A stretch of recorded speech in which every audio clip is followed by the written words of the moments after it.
12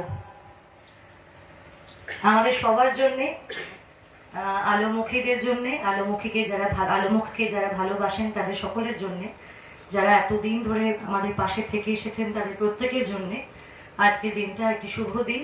আজকের দিনটা গর্বের, আনন্দের, যুদ্ধ জয়ের দিন।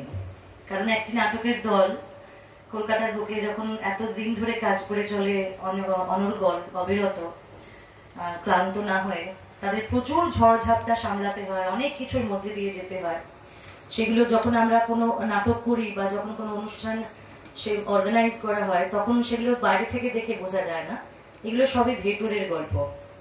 সেই ভেতরের যন্ত্রণাটাকে অতিক্রম করা হয়, পেরিয়ে আসা হয় আজকের এই দিনটার জন্য, একটা বছর থেকে আর একটা বছরে পা দেওয়ার জন্য।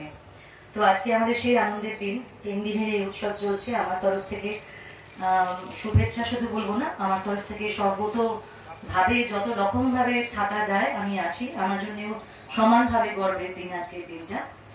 আর আমি আজকে সন্ধ্যেটার উদ্বোধন করলাম। আমার জন্য এটা খুব আনন্দের, নিজেকে একটু বড় বড় লাগছে। কারণ নিজের বাড়িতে বড় হতে আমি এখানে এই যে ভূমিটা, এই পুণ্য ভূমি, আমাদের সকলের মাটি, এই জন্ম ভিটে আমাদের, এখানে আমি সবসময় সবার ছোট হয়ে থেকেছি, সবার শাসন শুনেছি যত, তার থেকে অনেক বেশি পেয়েছি আদর।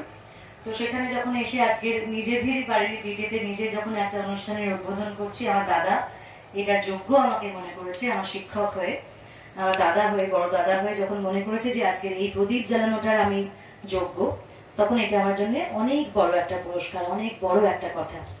আমি আজকে আমাদের সবার পথের তরফ থেকে একটি নাটক মঞ্চস্থ করব, তার একটা প্রস্তুতি চলছে।